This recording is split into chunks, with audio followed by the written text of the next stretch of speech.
별로예요. 17살 소년이 벤치에서 한 말입니다. 67살 할머니는 대답했습니다. 괜찮아. 다 잘할 순 없어. 며칠 후 소년은 세상을 떠났습니다. 장례식장에서 엄마가 울며 말했습니다. 아이 마지막 말이 관리소 미선 어르신이 나 같은 애도 괜찮대였어요. 67살 신입계약직 윤미선. 2달 전 단톡방엔 한숨만 가득했습니다. 또 어르신 뽑았대. 일이나 되겠냐? 컴퓨터도 못하고 민원도 틀리는 쓸모없는 늙은이. 팀장은 계약 해지를 고민했습니다. 하지만 이상한 일이 벌어졌습니다. 독거노인들이 관리소에 앉기 시작했고 백사동 수척한 여자는 매일 물었습니다. 잠깐 앉아 있어도 될까요? 긴팔 셔츠 아래 멍이 보였습니다. 그리고 밤마다 혼자 앉아 있는 후드티 입은 아이. 아이 혼자 두지 말 것. 미선은 메모했습니다. 하지만 지키지 못했습니다. 소년을 잃은 후 미선은 사직서를 3번 썼습니다. 더 이상 누굴 잃을 자신이 없다. 그런데 한 달 후 게시판에 글이 붙었습니다. 미선 어르신은 일을 잘하시는 분은 아니지만 우리 단지에 꼭 필요한 분입니다. 도대체 무슨 일이 있었을까요? 일 못한다던 할머니를 왜 주민들이 붙잡았을까요? 무너질 뻔한 엄마는 어떻게 다시 일어섰을까요? 새벽 관리소 창에 켜진 작은 불빛은 누군가에게 어떤 의미였을까요? 이 이야기가 궁금하시다면 잠시만 구독 버튼을 눌러주세요. 평범해 보이는 사람들 속에 숨겨진 진실된 이야기를 매일 전해드립니다. 알림 설정까지 해두시면 따뜻한 감동과 놀라운 반전을 놓치지 않으실 거예요. 자, 그럼 이 모든 일이 어떻게 시작되었는지 시간을 거슬러 올라가 보겠습니다. 2025년 3월 어느 월요일 아침이었습니다. 서울 외곽 공공임대 아파트 관리사무소 단체 채팅방에 짧은 메시지 하나가 올라왔습니다. 관리소 새로 들어오는 분 또 어르신이래요. 에이 진짜요? 일이나 제대로 되려나. 작년에도 한 분 오셨다가 한 달 만에 그만두셨잖아요. 화면 너머로 보이지 않는 한숨들이 이어졌고 아무도 답글을 달지 않았습니다. 그저 읽음 표시만 하나 둘 늘어날 뿐이었습니다. 그 시각 윤미선은 아파트 단지 정문 앞에서 멈춰섰습니다. 67살이었습니다. 분식집 학교 급식실 동네 식당을 전전하며 손으로 하는 일만 평생 해온 몸이었습니다.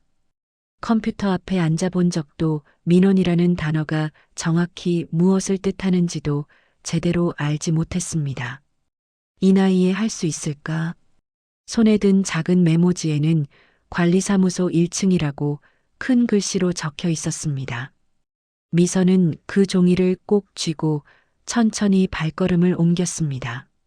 관리사무소 문을 열자 형광등 불빛과 함께 컴퓨터 자판 소리 전화벨 소리가 한꺼번에 쏟아졌습니다. 책상 앞에 앉아있던 젊은 여직원이 고개를 들었습니다. 서아린이었습니다. 27살이었습니다. 효율과 속도가 생명인 세대였습니다. 아, 윤미선 선생님이시죠? 안녕하세요. 저는 서아린이에요. 하린은 환하게 웃으며 손을 내밀었지만 그 눈빛 어딘가에는 괜찮으실까 하는 걱정이 어려 있었습니다. 미선도 그걸 느꼈습니다. 평생 사람을 상대하며 살아온 사람은 말보다 눈빛을 먼저 읽습니다. 안쪽 사무실에서 나온 최민석 팀장도 마찬가지였습니다. 39살이었습니다. 실적과 민원 처리 건수로 평가받는 관리직이었습니다. 그는 정중하게 인사했지만 미선의 이력서를 다시 한번 내려다보며 짧은 한숨을 쉬었습니다. 윤 선생님 환영합니다. 오늘은 하린 씨가 업무 교육 도와드릴 겁니다. 네, 감사합니다. 미선의 목소리는 작았습니다. 할인이 미선을 자기 책상 옆 빈자리로 안내했습니다. 여기 앉으세요. 우선 방문증 발급 시스템부터 알려드릴게요. 컴퓨터 화면에 프로그램 창이 떴습니다. 미선은 마우스를 잡은 손이 미세하게 떨렸습니다. 커서가 어디 있는지 찾지 못해 화면을 한참 들여다봤습니다. 여기 이 아이콘 누르시면 돼요. 할인이 친절하게 설명했지만 미선의 손은 엉뚱한 곳을 클릭했습니다. 프로그램이 꺼졌습니다. 아, 죄송합니다. 괜찮아요. 다시 켜면 돼요. 천천히 하세요. 할인의 목소리는 여전히 밝았지만 눈빛에는 조금씩 답답함이 번지기 시작했습니다. 1시간이 지났습니다. 미선은 겨우 방문증 한 장을 발급했습니다. 잘하셨어요. 이제 민원 접수 시스템 배워볼까요? 점심시간이 되었습니다. 할인과 민석은 함께 식당으로 갔고 미선은 구석 책상에서 혼자 김밥을 먹었습니다. 주변이 조용해지자 미선은 작은 메모장을 꺼냈습니다. 빈 페이지에 큰 글씨로 적기 시작했습니다. 사람 얼굴부터 기억하자. 컴퓨터는 천천히. 점심을 마치고 돌아온 할인이 미선의 메모장을 흘끗 봤습니다. 오후에는 실제 민원 접수를 해봤습니다. 첫 번째 주민이 들어왔습니다. 502호인데요. 전구 좀 교체해 주세요. 미선은 떨리는 손으로 키보드를 두드렸습니다. 한글 영어 전환을 몰라 허둥댔습니다. 잠깐만요. 할인이 옆에서 재빨리 전환해 줬습니다. 미선은 겨우 민원을 접수했는데 동호수를 잘못 입력했습니다. 어르신 502호가 아니라 520호로 입력하셨어요. 아, 죄송합니다. 할인이 다시 수정해 줬습니다. 두 번째 주민이 들어왔습니다. 게시판에 공지 좀 붙여주세요. 미선은 공지문을 받아들고 게시판으로 향했습니다. 엘리베이터 앞 게시판에 붙였습니다. 30분 후 전화가 왔습니다. 관리소에서 공지를 왜 엘리베이터에 붙여요? 로비 게시판에 붙이라고 했잖아요. 민석이 전화를 받고 미선을 쳐다봤습니다. 윤 선생님 계시 위치 확인 좀 확실히 해주세요. 죄송합니다. 미선은 황급히 공지를 떼어 다시 붙였습니다. 오후 4시였습니다. 택배 보관 민원이 들어왔습니다. 미선은 택배 기록장에 적어야 했는데 적는 걸 깜빡했습니다. 1시간 후 주민이 다시 전화했습니다. 제 택배 어디 갔어요? 기록도 없는데요. 할인이 부랴부랴 택배를 찾아 전화를 돌렸습니다. 민석은 사무실 안에서 미선을 지켜보며 고개를 저었습니다. 계약 해지를 고려해야 하나. 그의 머릿속에 그런 생각이 스쳤습니다. 퇴근 시간인 6시가 되었습니다. 할인이 미선에게 말했습니다. 어르신 오늘 수고하셨어요. 내일 봐요. 내 고생 많으셨어요. 미선은 가방을 들고 천천히 일어났습니다. 버스 정류장까지 걸어가는 동안 미선은 계속 생각했습니다. 내일은 괜찮을까? 이 나이에 새로 배우는 게 이렇게 힘든 건가? 버스 안에서 창밖을 보며 작게 중얼거렸습니다. 머리는 따라가질 못하네. 그래도 사람 얼굴은 보이는데. 다음 날 화요일 아침이었습니다. 미선은 어제보다 30분 일찍 출근했습니다. 아직 아무도 없는 관리사무소에서 메모장을 펼쳤습니다. 어제 본 주민들의 얼굴을 떠올리며 적었습니다. 502호 김씨 허리 안 좋아 보임. 301호 박씨 목소리 큼. 9시가 되자 할인이 출근했습니다. 어르신 벌써 오셨어요. 네, 일찍 와서 좀 익숙해지려고요. 할인은 미선의 메모장을 힐끗 봤습니다. 주민 이름과 특징들이 빼곡히 적혀 있었습니다. 오전 10시였습니다. 전화벨이 울렸습니다. 미선이 수화기를 들었는데 어느 버튼을 눌러야 할지 몰라 당황했습니다. 여기 이거요. 할인이 옆에서 버튼을 눌러줬습니다. 미선은 전화를 받았습니다. 네, 관리사무소입니다. 아, 거기 새로 오신 분이세요. 목소리가 다른데. 네, 윤미선입니다. 아, 반갑습니다. 저 809호인데요. 미선은 재빨리 메모장을 펼쳤습니다. 809호라고 적혀 있었지만 이름이 없었습니다. 무슨 일이세요? 민원을 듣고 접수했습니다. 이번엔 동호수를 제대로 입력했습니다. 점심시간이었습니다. 미선은 오늘도 혼자 구석에서 김밥을 먹었습니다. 하지만 메모장은 계속 펼쳐져 있었습니다. 809호 여자 목소리 중년. 오후 2시였습니다. 독거노인 박만수 씨가 관리사무소로 들어왔습니다. 73살이었습니다. 저기수도 계량기 확인 좀 하러 왔는데요. 미선이 일어나 맞이했습니다. 네, 앉으세요. 금방 처리해 드릴게요. 박만수 씨는 소파에 앉았습니다. 미선은 서류를 처리하다가 박만수 씨를 쳐다봤습니다. 얼굴이 어제보다 안 좋아 보였습니다. 오늘 얼굴이 안 좋으시네요. 박만수 씨가 깜짝 놀라며 미선을 봤습니다. 그게 보여요. 좀 피곤해 보이세요. 어제 잠을 못 잤어요. 혼자 사니까 밤만 되면 답답해서. 미선은 아무 말 없이 보리차를 한 잔 따라 내밀었습니다. 드세요.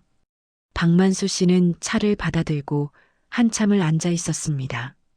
그리고 이야기를 시작했습니다. 30분이 흘렀습니다. 하리는 옆에서 그 모습을 지켜봤습니다. 미선은 그저 듣고 있을 뿐이었습니다. 고개를 끄덕이고 가끔 그러셨군요라고 말할 뿐이었습니다. 박만수 씨가 일어서며 말했습니다. 아, 시원하네요. 말 좀 하니까. 언제든 오세요. 내 이름 불러주는 사람이 없었는데 미선 씨가 내 얼굴 봐주니까 좋네요. 박만수 씨가 나간 후 할인이 미선에게 말했습니다. 어르신 주민분들이 어르신한테 마음을 여시는 것 같아요. 그냥 얼굴을 보면 알게 돼요. 오늘 힘든지 괜찮은지.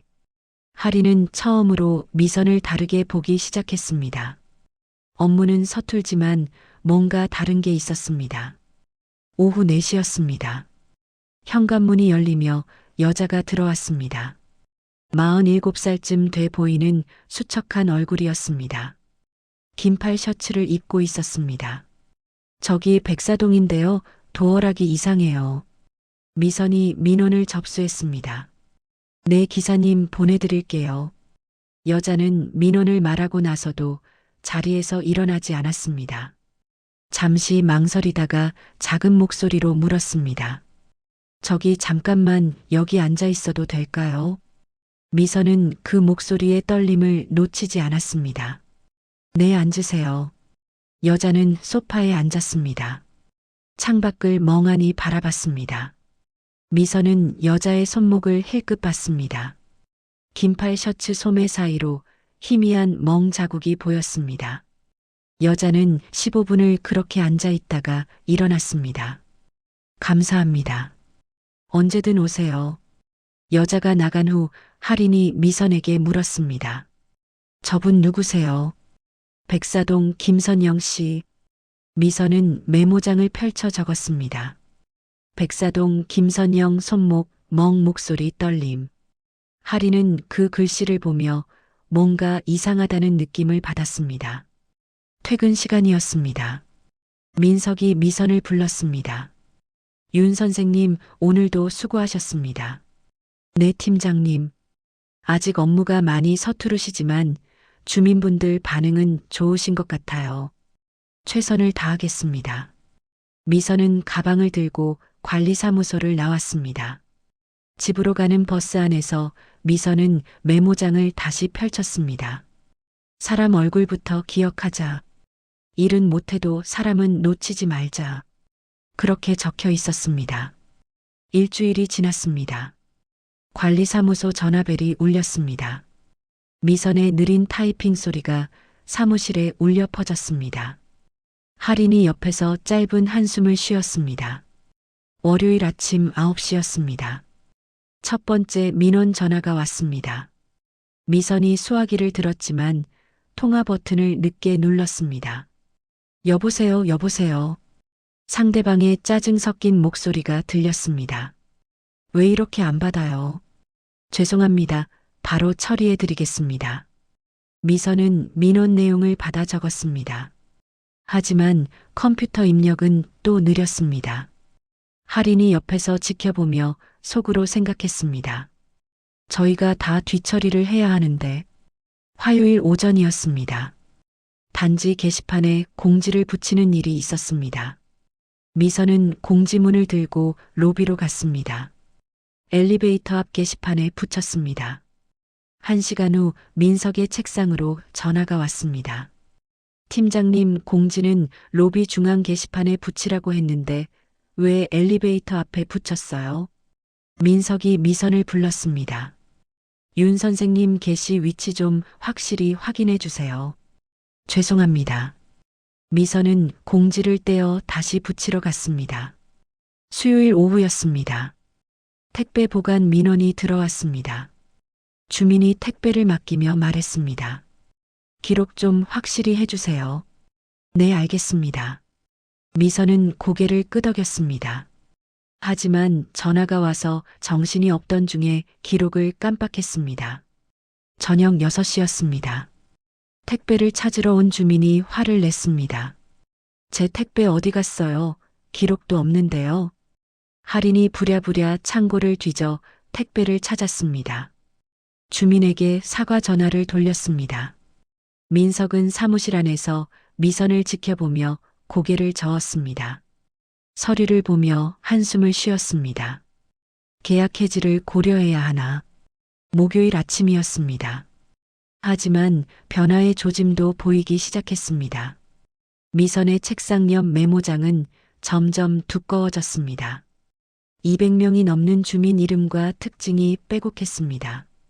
301호 김영수 목소리 크마침 일찍 출근 커피 좋아함. 502호 박순자 허리 안 좋음 느리게 걸음 혼자 사심. 604호 이정민 쌍둥이 엄마 늘 바쁨 친절함. 오전 10시였습니다. 502호 박순자 씨가 들어왔습니다. 미선이 먼저 인사했습니다. 박 씨 오늘은 허리 괜찮으세요? 박순자가 놀란 얼굴로 미선을 봤습니다. 어머, 내 이름 기억하세요. 네, 지난번에 허리 아프시다고 하셨잖아요.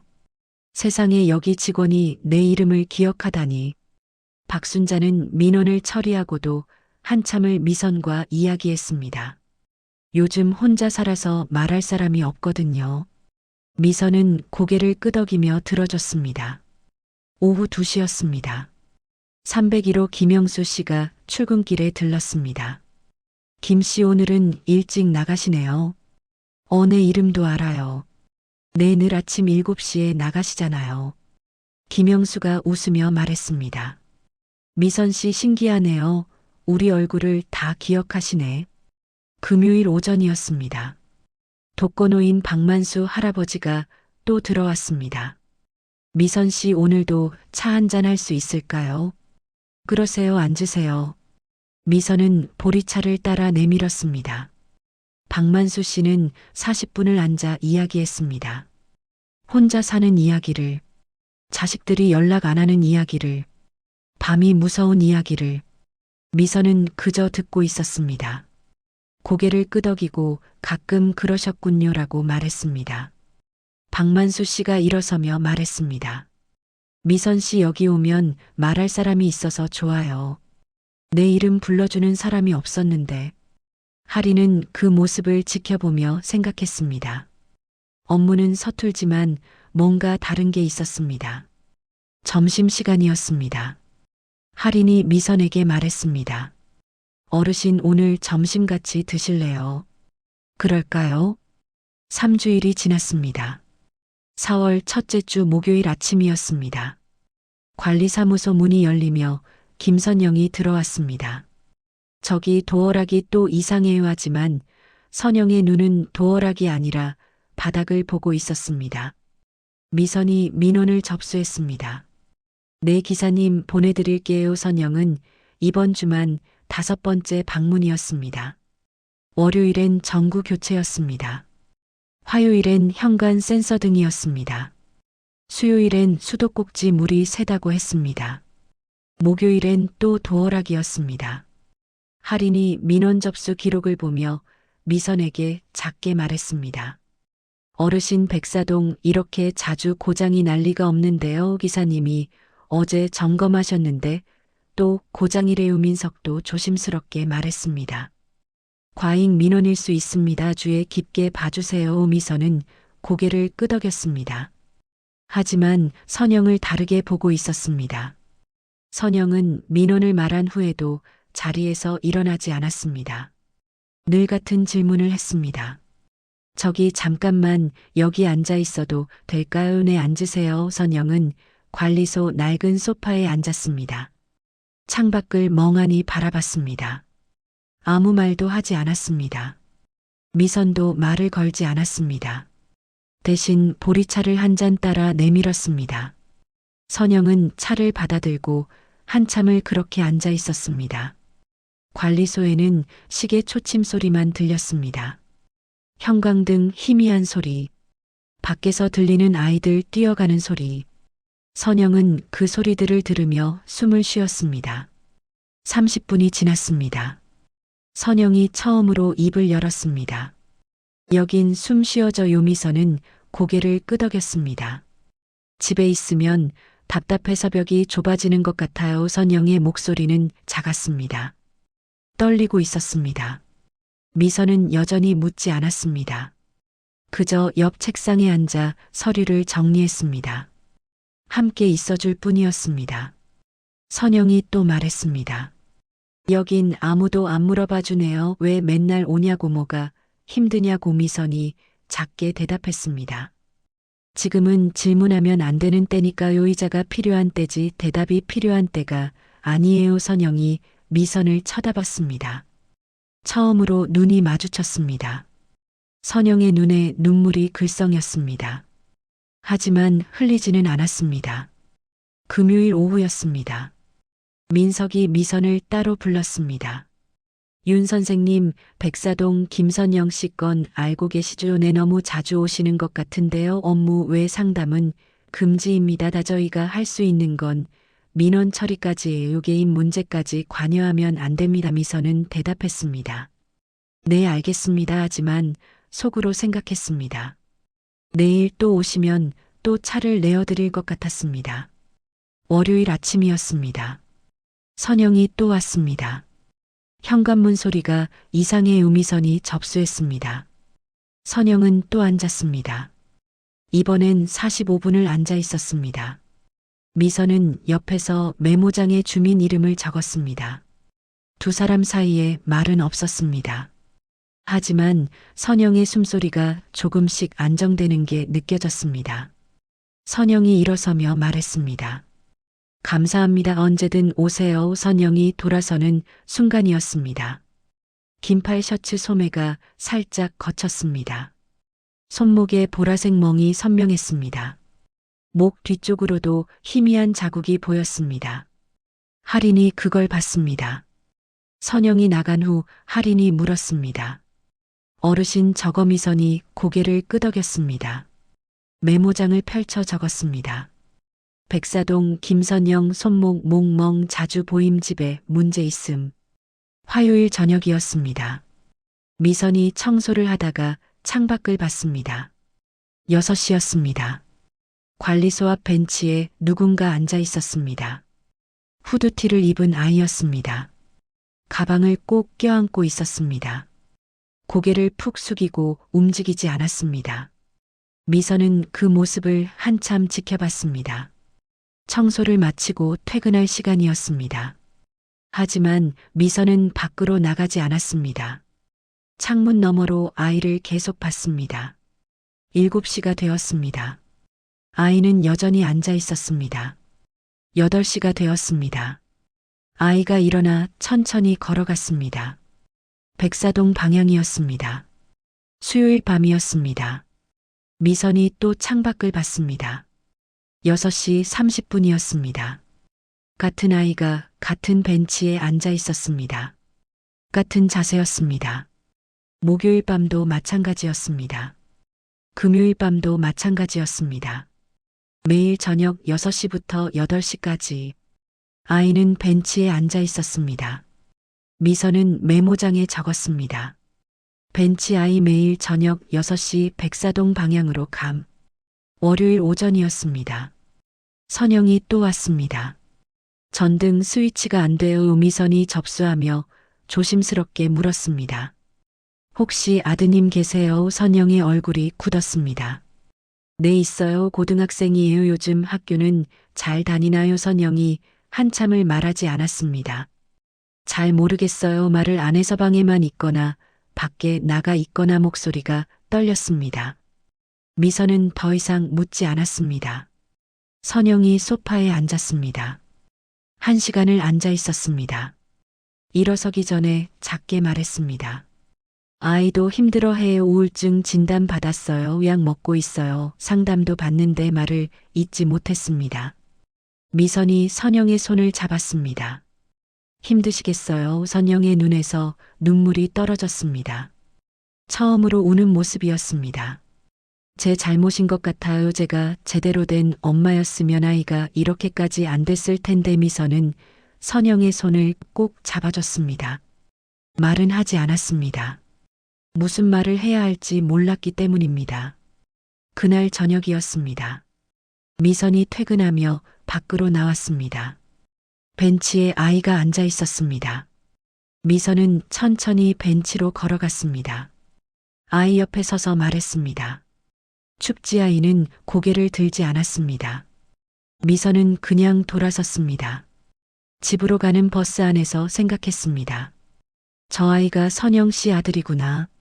둘 다 힘든데 서로 말을 못하는구나. 화요일 저녁 6시 30분이었습니다.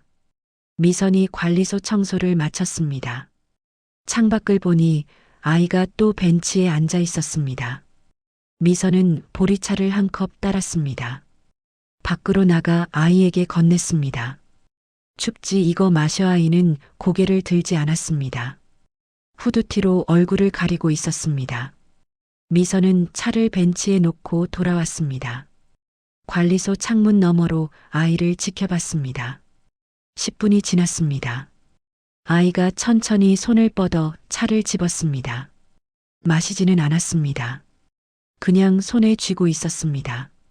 따뜻함을 느끼는 것 같았습니다. 수요일 저녁도 같았습니다. 미선이 차를 내어줬습니다. 오늘도 왔네. 아이는 여전히 대답이 없었습니다. 목요일 저녁이었습니다. 미선이 차를 주며 말했습니다. 공부 힘들지? 아이가 처음으로 반응했습니다. 고개를 아주 조금 끄덕였습니다. 괜찮아. 다 잘할 순 없어. 아이의 어깨가 미세하게 떨렸습니다. 금요일 저녁이었습니다. 미선이 차를 주고 아이 옆에 앉았습니다. 아무 말도 하지 않았습니다. 그냥 함께 앉아 있었습니다. 15분이 지났습니다. 아이가 처음으로 고개를 들었습니다. 후드티 안쪽으로 얼굴이 보였습니다. 17살쯤 돼 보였습니다. 수척한 얼굴이었습니다. 눈 아래 다크서클이 짙었습니다. 손톱은 물어뜯은 흔적이 있었습니다. 미선이 말했습니다. 학교 다니기 힘들지? 아이가 작게 고개를 끄덕였습니다. 집도 힘들고 또 고개를 끄덕였습니다. 어디 가고 싶은데도 없고 아이의 눈에 눈물이 고였습니다. 그럴 수도 있어다. 괜찮을 순 없어. 아이가 처음으로 입을 열었습니다. 저 별로예요. 목소리가 작고 떨렸습니다. 공부도 못하고 친구도 없고 엄마한테 짐만 되고. 미선은 아이를 쳐다봤습니다. 내가 짐이 아니야. 엄마가 힘든 건 내 잘못이 아니야. 아이가 고개를 흔들었습니다. 아니에요. 다 제 잘못이에요. 제가 없으면 엄마가 더 편할 거예요. 미선은 아이의 손을 잡았습니다. 그런 생각하지 마. 엄마한테 넌 세상에서 제일 소중한 사람이야. 아이가 울었습니다. 소리 내지 않고 조용히 울었습니다. 미선은 아이의 등을 쓰다듬어 줬습니다. 토요일 아침이었습니다. 할인이 출근하며 미선에게 물었습니다.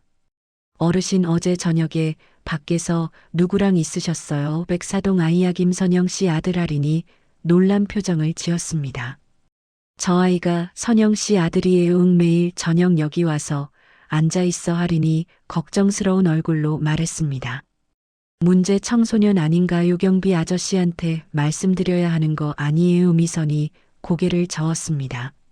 아니야, 지금 신고하면 도망가온 게 하면 더 마음 닫아 그냥 있어주는 게 필요해 하리니 이해하지 못하는 표정이었습니다. 하지만 어르신 우리가 할 수 있는 게 뭐예요? 미선이 메모장을 펼쳐 보여줬습니다. 아이 혼자 두지 말 것. 매일 저녁 6시 30분. 보리차 챙기기. 월요일 저녁이었습니다. 아이가 또 왔습니다. 이번엔 미선이 먼저 나가 있었습니다. 차 2잔을 들고 오늘도 왔네, 같이 마실래? 아이가 고개를 끄덕였습니다. 두 사람은 나란히 앉았습니다. 차를 마시며 아무 말 없이 있었습니다. 10분이 지났습니다. 아이가 먼저 말했습니다. 할머니는 왜 저한테 잘해주세요? 그냥 저 같은 애도 괜찮아 보여서. 아이의 눈에서 눈물이 떨어졌습니다. 괜찮대요. 처음 들어봐요. 엄마도 선생님도 다 걱정만 하지 아무도 괜찮다고 안 해줬어요. 미선이 아이의 머리를 쓰다듬었습니다. 넌 괜찮아. 지금은 힘들어도 괜찮아. 천천히 가도 괜찮아. 아이가 미선에게 기댔습니다. 한참을 그렇게 있었습니다. 화요일 아침이었습니다. 김선영이 관리소에 왔습니다. 미선이 조심스럽게 물었습니다. 아드님 요즘 어때요? 선영의 얼굴이 어두워졌습니다. 더 안 좋아진 것 같아요. 말을 더 안 해요. 방에만 있어요. 병원에서 약을 바꿔줬는데 효과가 없는 것 같아요. 미선이 물었습니다. 상담은 받고 있어요. 네, 일주일에 한 번 하지만 말을 안 해서 상담 선생님도 힘들어하세요. 선영의 목소리가 떨렸습니다. 제가 뭘 해야 할지 모르겠어요. 어떻게 해야 아이가 나아질까요? 미선은 대답하지 못했습니다. 방법을 몰랐기 때문입니다. 그저 선영의 손을 잡아줄 뿐이었습니다. 수요일 저녁이었습니다. 아이가 평소보다 늦게 왔습니다. 8시였습니다. 미선은 기다리고 있었습니다. 아이가 벤치에 앉아 차를 주었습니다. 늦었네. 오늘 학원 갔다 왔어요. 그랬구나. 아이가 말했습니다. 할머니네 저 요즘 자꾸 이상한 생각 들어요. 미선의 가슴이 철렁했습니다. 무슨 생각? 그냥 사라지고 싶어요. 아무것도 안 하고 싶어요. 엄마도 저 때문에 힘들어하고 선생님들도 저 걱정하고 그냥 없어지면 다들 편할 것 같아요. 미선이 아이의 손을 꼭 잡았습니다. 그런 생각하지 마넌 없어지면 안 돼. 엄마가 얼마나 슬플지 알아. 아이가 고개를 저었습니다. 엄마는 오히려 편할 거예요. 제가 없으면. 미선은 아이를 안아줬습니다. 절대 그렇지 않아. 넌 이 세상에서 제일 소중한 사람이야. 아이가 미선의 품에서 울었습니다. 한참을 울었습니다. 그날 밤 미선은 집에 가서 잠을 이루지 못했습니다. 아이의 말이 계속 맴돌았습니다. 사라지고 싶다. 없어지면 편할 것 같다. 미선은 메모장을 펼쳤습니다. 아이 절대 혼자 두지 말 것. 위험한 상태. 그 밑에 큰 글씨로 적었습니다. 지켜야 한다. 4월 셋째 주 목요일 아침이었습니다. 미선이 평소처럼 1시간 일찍 출근했습니다. 관리사무소 문을 열고 불을 켰습니다. 차를 끓이고 메모장을 펼쳤습니다. 오늘도 평범한 하루가 시작될 것 같았습니다. 9시가 되었습니다. 민석과 할인이 출근했습니다. 좋은 아침이에요. 네, 좋은 아침입니다. 하지만 뭔가 이상했습니다. 전화벨이 울리지 않았습니다. 평소 같으면 아침 9시부터 민원 전화가 오는데 10시가 되었습니다. 여전히 전화가 없었습니다. 방문 민원도 없었습니다. 평소 같으면 독거노인 2-3분은 오셨을 시간인데 11시가 되었습니다. 관리사무소는 고요했습니다. 형광등 소리와 시계 초침 소리만 들렸습니다. 할인이 이상하다는 듯 말했습니다. 오늘 왜 이렇게 조용하죠? 민석도 고개를 끄덕였습니다. 민원이 하나도 없네요. 미선은 불안했습니다. 왜 이렇게 조용하지? 뭔가 잘못된 것 같았습니다. 점심시간이 되었습니다. 단톡방도 조용했습니다. 평소 같으면 점심시간에 주민들 대화가 오가는데 아무 메시지도 없었습니다. 미선은 점심을 먹지 못했습니다. 계속 창밖을 봤습니다. 벤치를 쳐다봤습니다. 어젯밤 아이를 봤는지 기억이 나지 않았습니다. 오후 1시였습니다. 여전히 고요했습니다. 2시가 되었습니다. 전화벨이 한 번도 울리지 않았습니다. 3시가 되었습니다. 미선의 불안은 점점 커졌습니다. 가슴이 답답했습니다. 숨쉬기가 힘들었습니다. 4시였습니다. 김선영도 오지 않았습니다. 평소 같으면 오후에 한 번은 왔을 시간인데 미선은 메모장을 펼쳤습니다. 백사동 김선영, 벤치아이. 계속 그 2줄을 쳐다봤습니다. 5시가 되었습니다. 민석이 말했습니다. 오늘 참 이상하네요.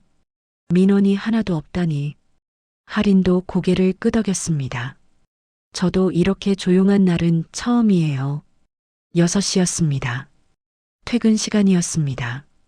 민석과 할인이 퇴근했습니다. 미선도 가방을 들었습니다. 하지만 밖으로 나가지 못했습니다. 창밖을 봤습니다. 벤치가 비어 있었습니다. 평소 같으면 아이가 앉아 있을 시간인데 미선은 1시간을 더 기다렸습니다. 7시가 되었습니다. 여전히 아이가 오지 않았습니다. 미선은 불안한 마음으로 집에 갔습니다. 버스 안에서도 계속 창밖을 봤습니다. 집에 도착해서도 잠을 이루지 못했습니다. 다음 날 금요일 아침이었습니다. 미선이 평소보다 더 일찍 출근했습니다. 8시였습니다. 관리사무소 앞을 지나며 벤치를 봤습니다. 여전히 비어 있었습니다. 사무실 문을 열었습니다. 불을 켰습니다. 9시가 되었습니다.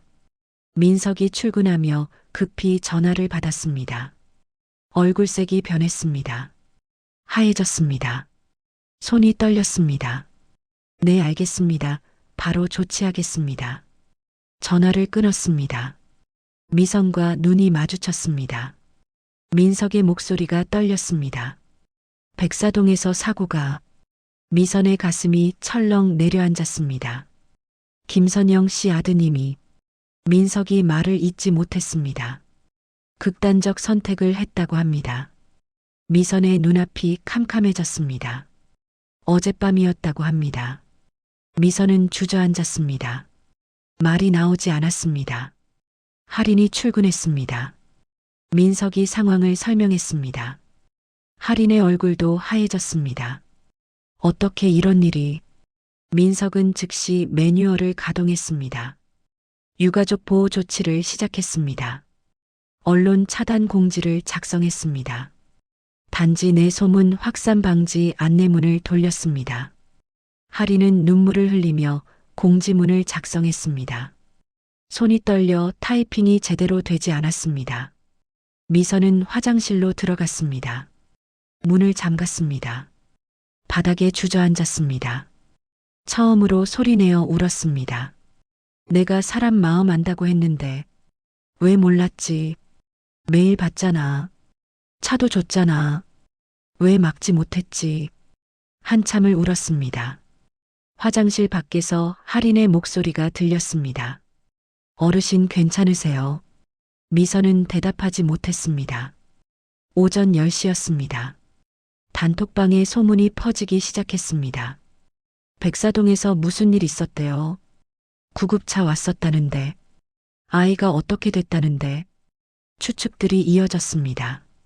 그 집 원래 문제 있었잖아. 엄마가 이혼했다며. 아이가 학교도 안 다녔다는데. 민석이 즉시 공지를 올렸습니다. 유가족 사생활 보호를 위해 추측성 발언 자제 부탁드립니다. 하지만 소문은 계속 퍼졌습니다. 점심시간이었습니다. 아무도 밥을 먹지 못했습니다. 미선은 책상에 앉아 메모장만 쳐다봤습니다. 아이 혼자 두지 말 것. 지켜야 한다. 그 글씨가 흐려져 보였습니다. 눈물 때문이었습니다. 오후 2시였습니다. 할인이 미선의 메모장을 발견했습니다. 마지막 페이지에 큰 글씨로 적혀 있었습니다. 아이 위험한 상태. 절대 혼자 두지 말 것.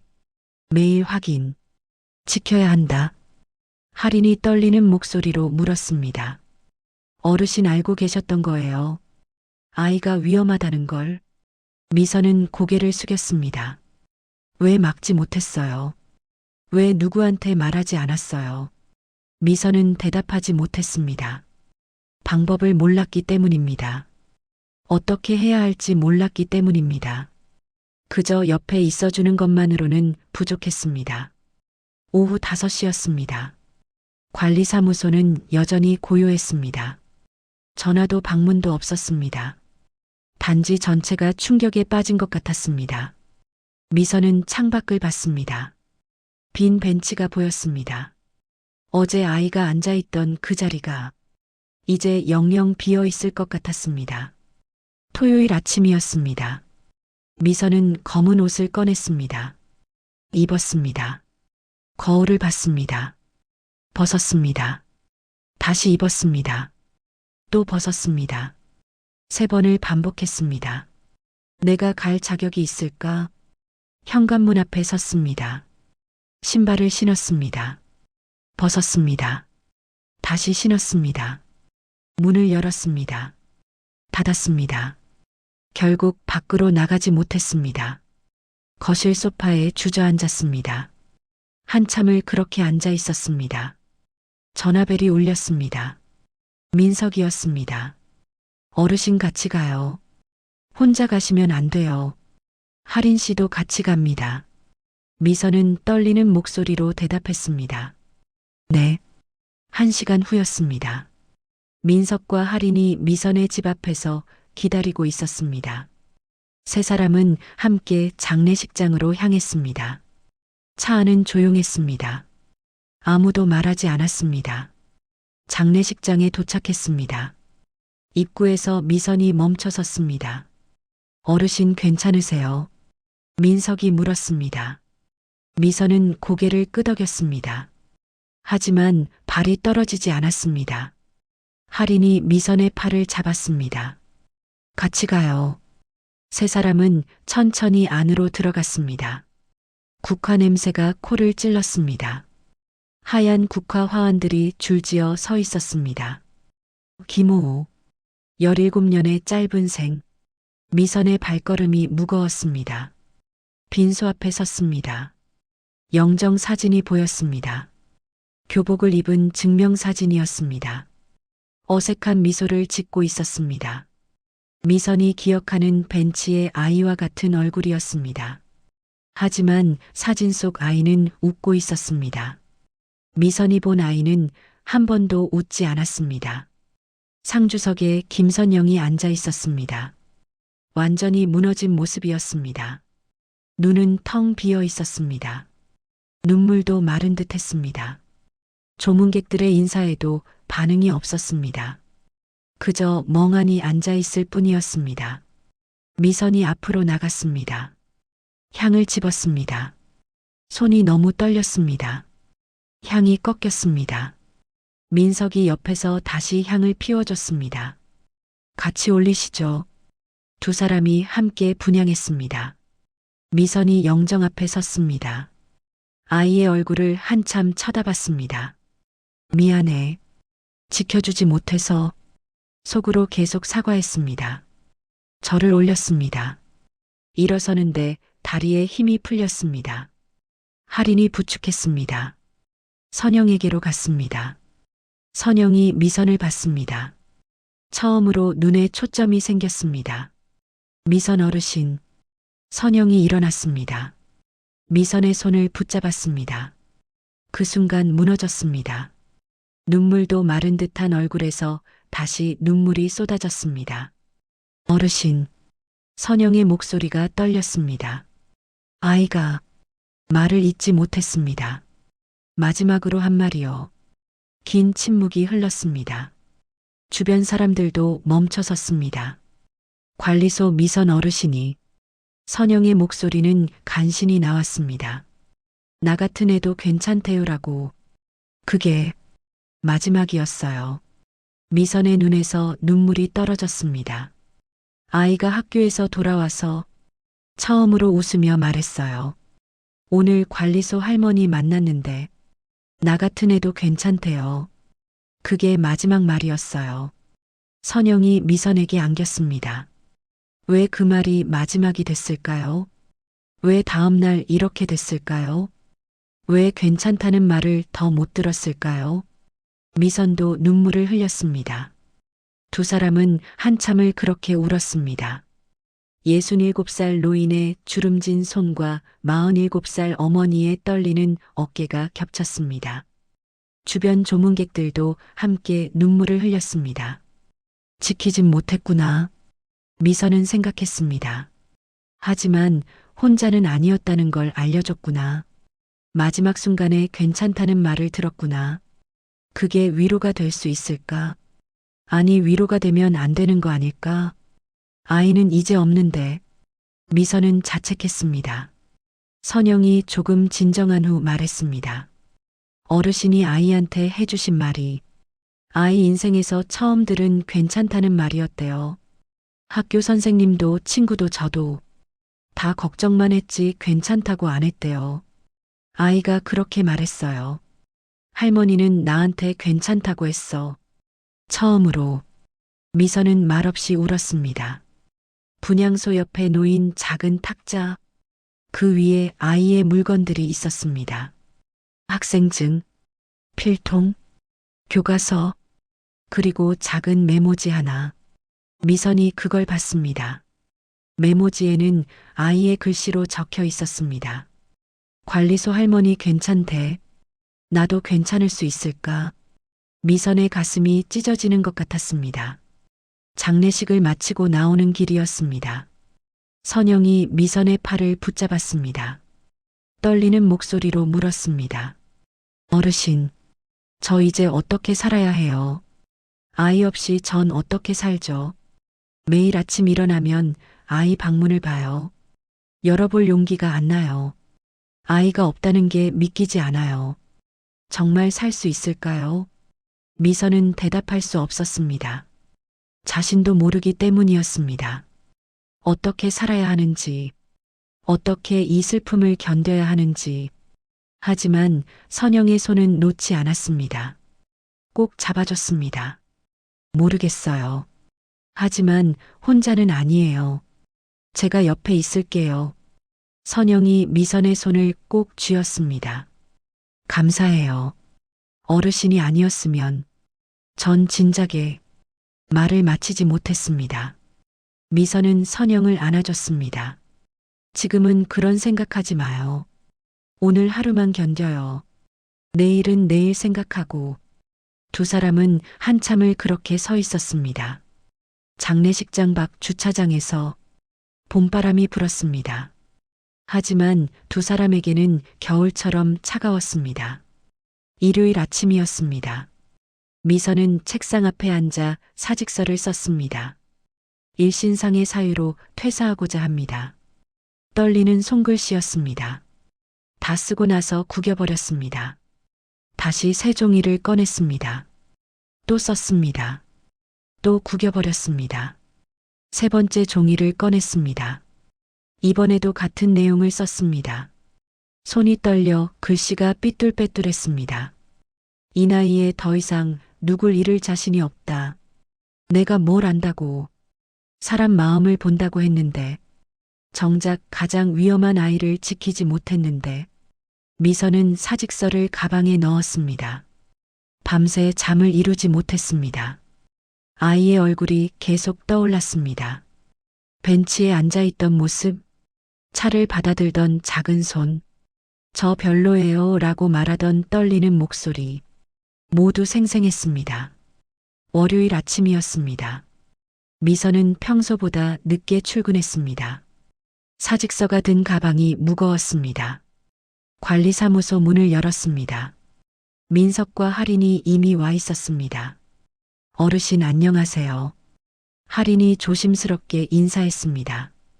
얼굴이 붓고 눈이 빨갰습니다. 주말 내내 운 것 같았습니다. 민석도 평소와 달리 조용했습니다. 미선은 가방에서 사직서를 꺼냈습니다. 민석의 책상으로 걸어갔습니다. 팀장님, 네 어르신. 이거 사직서를 건네려는 순간이었습니다. 민석이 손을 내밀지 않았습니다. 어르신 잠깐만요. 민석이 일어났습니다. 미선을 회의실로 데려갔습니다. 문을 닫았습니다. 두 사람이 마주 앉았습니다. 사직서시죠? 네. 받지 않겠습니다. 하지만 민석이 말을 끊었습니다. 어르신 저 이야기 좀 들어주세요. 민석이 말을 시작했습니다. 저도 3년 전에 있었어요. 제 관할 단지에서 독거노인 고독사가 신고 전화가 왔었어요. 이웃이 며칠째 인기척이 없다고. 하지만 전 바빴어요. 다른 민원 처리하느라 다음 날 가겠다고 했어요. 민석의 목소리가 떨렸습니다. 다음 날 갔을 때 이미 돌아가신 지 일주일이 지난 후였어요. 혼자 쓰러져 계셨어요. 아무도 모르게. 미선은 민석을 쳐다봤습니다. 그 후로 악몽을 꿨어요. 매일 밤 할아버지가 혼자 쓰러져 계신 꿈. 도와달라고 손을 뻗는 꿈. 하지만 정갈 수가 없는 꿈. 민석의 눈에 눈물이 맺혔습니다. 그래서 규정을 지키려고 했어요. 업무 외에는 관여하지 않으려고 했어요. 다시는 그런 일이 없도록. 하지만 민석이 고개를 숙였습니다. 규정만으론 사람을 지킬 수 없더라고요. 어르신을 보면서 알았어요. 사람에게 필요한 건 처리가 아니라 관심이라는 걸, 해결이 아니라 존재라는 걸. 민석이 미선을 똑바로 봤습니다. 어르신은 잘못하신 게 없어요. 오히려 그 아이에게 마지막 순간 괜찮다는 말을 해주셨어요. 그게 얼마나 큰 위로였는지 아세요. 이번엔 도망가지 맙시다. 함께 남은 사람들을 지킵시다. 미선의 눈에서 눈물이 떨어졌습니다. 사직서를 찢었습니다. 일주일이 지났습니다. 어느 오후였습니다. 관리사무소 문이 열렸습니다. 김선영이었습니다. 초췌한 얼굴이었습니다. 뼈만 남은 것 같았습니다. 눈은 푹 꺼져 있었습니다. 저기, 떨리는 목소리였습니다. 잠깐만 여기 앉아 있어도 될까요? 미선이 일어났습니다. 그러세요. 선영이 소파에 앉았습니다. 미선도 옆에 앉았습니다. 한참을 아무 말 없이 있었습니다. 선영이 입을 열었습니다. 며칠째 잠을 못 잤어요. 눈을 감으면 아이가 보여요. 식사도 못해요. 목으로 안 넘어가요. 아이 방에 들어갈 수가 없어요. 문고리만 잡으면 무너져요. 선영의 목소리가 점점 작아졌습니다. 저 지금 너무 위험한 것 같아요. 자꾸 이상한 생각이 들어요. 아이한테 가고 싶어요. 미선은 선영의 손을 꼭 잡았습니다. 지금 그런 생각하면 안 돼요. 방법은 모르겠어요. 하지만 옆엔 있을게요. 혼자 두지 않을게요. 그날 저녁이었습니다. 민석과 할인 미선이 긴급 회의를 했습니다. 우리가 할 수 있는 게 뭘까요? 민석이 물었습니다. 세 사람은 밤늦게까지 이야기했습니다. 다음 날 화요일이었습니다. 민석이 주민센터에 전화했습니다. 사회복지사를 연결해달라고 했습니다. 김선영 씨의 상황을 설명했습니다. 긴급 지원이 필요하다고 했습니다. 정신건강복지센터에도 연락했습니다. 유가족 상담 프로그램을 신청했습니다. 할인이 선영의 연락처를 확인했습니다. 친구와 친척 연락처를 받았습니다. 긴급 연락망을 만들었습니다. 미선이 선영에게 말했습니다. 매일 한 번씩 전화할게요. 아침에 일어나면 전화 주세요. 밤에 잠들기 전에도 전화 주세요. 혼자 있으면 안 돼요. 수요일이었습니다. 관리사무소에 변화가 생겼습니다. 소파 옆 벽에 안내문을 붙였습니다. 혼자 힘들 때 여기 있어도 됩니다. 언제든 오세요. 차와 따뜻한 자리가 있습니다. 그 밑에 긴급 연락처를 붙였습니다. 정신건강복지센터 1577-199, 자살예방상담 전화 1393, 주민센터 사회복지과, 민석이 운영 방침을 바꿨습니다. 앞으로 우리의 목표는 실적이 아닙니다. 사람입니다. 민원 처리 건수가 아니라 위기 가구 제로가 목표입니다. 할인이 매일 선영에게 안부 전화를 했습니다. 선영 씨 오늘 아침 드셨어요? 물 좀 마시세요. 오늘 날씨 좋은데 잠깐 산책하세요. 작은 것들이었습니다. 하지만 선영에게는 큰 의미였습니다. 목요일이었습니다. 단톡방 분위기가 조금씩 바뀌기 시작했습니다. 우리도 몰랐다는 게 핑계일까요? 이웃이 힘든데 우린 뭘 했을까? 미안합니다. 금요일 아침이었습니다. 관리사무소 앞에 작은 화분이 놓여 있었습니다. 익명이었습니다. 쪽지가 붙어 있었습니다. 작은 위로가 되길 바랍니다. 오후에는 또 다른 화분이 왔습니다. 저녁에는 꽃다발이 왔습니다. 모두 익명이었습니다. 백사동 앞에도 꽃이 놓이기 시작했습니다. 선영 씨 힘내세요. 함께 있겠습니다. 주말이 지났습니다. 월요일 아침이었습니다. 선영이 관리소에 왔습니다. 지난주보다 조금 나아 보였습니다. 어제 상담 받았어요.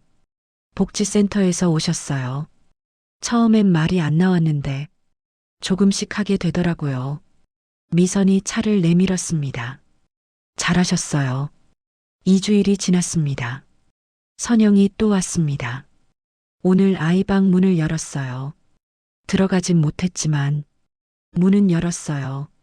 미선이 선영의 손을 잡았습니다. 천천히 가요.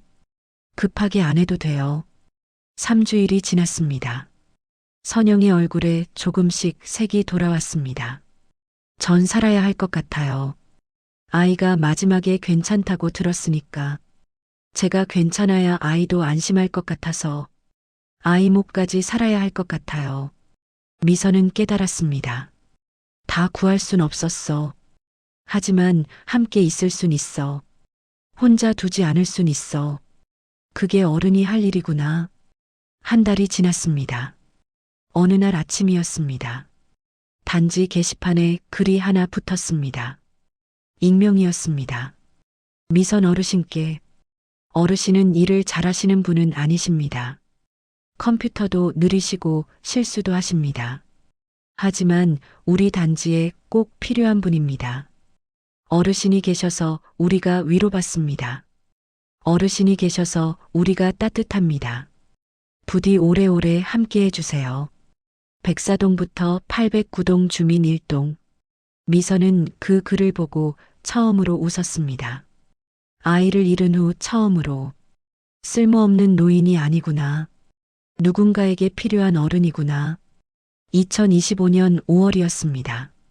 새벽 5시였습니다. 단지는 아직 어둠 속이었습니다. 하지만 관리사무소 창에는 작은 불빛 하나가 켜져 있었습니다. 미선이 남들보다 1시간 일찍 출근했습니다. 관리사무소 문을 열었습니다. 불을 켰습니다. 차를 끓였습니다. 메모장을 펼쳤습니다. 주민 이름들을 복습했습니다. 200명이 넘었습니다. 하나하나 읽으며 얼굴을 떠올렸습니다. 6시가 되었습니다. 해가 떠올랐습니다. 창밖으로 봄빛이 들어왔습니다. 단지에 초록이 돌아왔습니다. 하지만 미선의 마음 한켠은 여전히 겨울이었습니다. 9시였습니다. 민석과 할인이 출근했습니다. 좋은 아침입니다. 네, 좋은 아침이에요.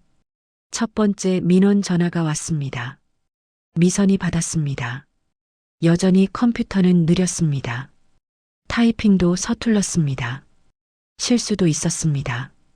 동호수를 또 착각했습니다.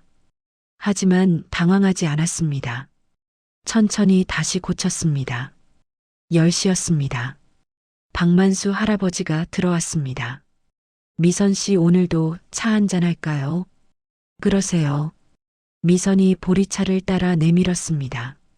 박만수 씨가 말했습니다. 요즘 관리소 분위기가 많이 달라졌어요. 따뜻해졌어요. 예전엔 민원 넣으러 오는 게 무서웠는데 이젠 그냥 오고 싶어서 와요. 11시였습니다. 육아맘이 아이를 데리고 왔습니다. 여기 잠깐 앉아 있어도 될까요? 네, 앉으세요. 육아맘이 소파에 앉아 한숨을 쉬었습니다. 여기 오면 숨통이 트여요. 집에만 있으면 답답해서. 미선은 차를 내어줬습니다. 아이에게는 과자를 주었습니다. 점심시간이었습니다. 관리소 소파에 4명이 앉아 있었습니다. 독거노인 2분, 육아맘 1분, 그리고 김선영. 미선이 차를 돌렸습니다. 민석과 할인도 함께 앉았습니다. 6명이 둥글게 앉아 차를 마셨습니다. 말은 많지 않았습니다. 하지만 따뜻했습니다. 벽에는 문구들이 붙어 있었습니다. 불편보다 먼저 사람을 봅니다. 혼자 두지 않습니다. 힘들 때 여기 있어도 됩니다. 그 밑에 긴급 연락처들, 정신건강복지센터, 자살예방상담전화, 주민센터. 오후 2시였습니다. 민석이 보고서를 작성했습니다. 이번 달 민원 처리 건수. 하지만 그보다 중요한 걸 적었습니다. 위기 가구 모니터링 현황, 독거노인 안부 확인 횟수, 정신건강 상담 연계 건수. 실적보다 사람이 먼저였습니다. 3시였습니다. 할인이 선영에게 전화했습니다. 선영 씨 오늘 점심 드셨어요? 네, 조금 먹었어요. 잘하셨어요. 내일 봐요. 할인은 매일 이렇게 전화했습니다. 작은 것들이었습니다. 밥 먹었는지, 잠은 잤는지, 오늘 기분은 어떤지. 하지만 선영에게는 생명줄이었습니다. 4시였습니다. 선영이 관리소에 왔습니다. 2달 전보다 많이 나아 보였습니다. 여전히 슬픔은 있었습니다. 하지만 살아갈 힘이 조금씩 생기는 것 같았습니다. 미선 어르신. 네. 감사해요. 제가 여기까지 올 수 있었던 건 혼자가 아니었기 때문이에요. 미선이 선영의 손을 잡았습니다. 우리 함께 가요. 천천히. 선영이 말했습니다. 요즘 이웃분들이 인사해 주세요. 처음엔 피했는데 요즘은 받아요. 단지 청소 봉사도 시작했어요. 아이가 봤으면 좋아했을까요? 미선이 대답했습니다. 그럼 당연하지. 자랑스러워했을 거야. 선영의 눈에 눈물이 맺혔습니다. 하지만 웃고 있었습니다. 5시였습니다. 미선이 또 실수를 했습니다. 민원 접수 동호수를 착각했습니다. 주민이 전화했습니다. 미선 씨 동호수가 잘못됐어요. 아, 죄송합니다. 바로 고칠게요. 괜찮아요, 미선 씨. 사람이 하는 일인데 실수할 수도 있죠. 천천히 하세요. 미선은 고맙다고 인사했습니다. 예전 같았으면 항의를 받았을 텐데 이제는 괜찮다고 해줬습니다. 역전이었습니다. 6시였습니다. 퇴근 시간이었습니다. 미선이 가방을 들었습니다. 버스 정류장으로 걸어가며 생각했습니다. 이 나이에 시작한 일. 처음엔 쓸모없다고 생각했지. 컴퓨터도 못하고 일도 느리고. 하지만 깨달았습니다. 일을 잘하는 게 전부는 아니었어. 사람을 보는 것도 능력이었구나. 옆에 있어주는 것도 일이었구나. 여전히 아쉬움은 남았습니다. 그 아이는 지키지 못했어. 매일 밤 꿈에 나와. 미안해. 정말 미안해. 하지만 다짐했습니다. 다 구할 순 없어도 혼자 두진 말아야지. 그게 내가 여기 있는 이유. 밤 10시였습니다. 관리사무소 청소가 끝났습니다. 미선이 불을 끄려고 했습니다. 민석이 말했습니다. 어르신 비상등은 켜두세요. 밤에 누가 올지 모르니까. 혹시 힘든 사람이 지나가다가 이 불빛을 보고 위로받을 수도 있잖아요. 미선이 작은 램프를 켰습니다. 희미하지만 따뜻한 불빛이었습니다. 관리사무소를 나서며 뒤돌아봤습니다. 창문 너머로 작은 불빛이 보였습니다. 그 불빛을 보며 누군가 생각할 수 있다면 여기 가면 혼자가 아니야. 여기 가면 괜찮다고 해주는 사람이 있어. 집으로 가는 버스 아니었습니다. 미선은 창밖을 보며 생각했습니다. 나는 컴퓨터도 못하고 일도 느리고 67살 늙은이일 뿐이지만 그래도 이건 할 수 있어. 옆에 있어주기, 불 켜두기, 혼자 두지 않기, 귀 기울여 듣기, 손 잡아주기, 차 한 잔 내밀기. 그게 어른이 할 일 아닐까? 새벽이었습니다. 단지는 고요했습니다. 하지만 관리사무소 창의 작은 불빛은 어둠 속에서도 환하게 빛나고 있었습니다. 누군가에게는 그 불빛이 희망이 될 수도 있었습니다. 살아갈 이유가 될 수도 있었습니다. 혼자가 아니라는 신호가 될 수도 있었습니다. 미선은 잠들기 전 메모장을 펼쳤습니다. 마지막 페이지에 적었습니다. 내일도 불을 켜두자. 내일도 옆에 있어주자. 내일도 혼자 두지 말자. 그리고 눈을 감았습니다. 끝까지 함께 해주셔서 고맙습니다. 여러분의 마음에 작은 울림 하나라도 남았다면 그것만으로 이 이야기는 완성된 것 같습니다. 다음 이야기에서도 여러분과 다시 만나길 바라며 구독과 좋아요는 저에게 큰 응원이 됩니다. 진심으로 감사합니다.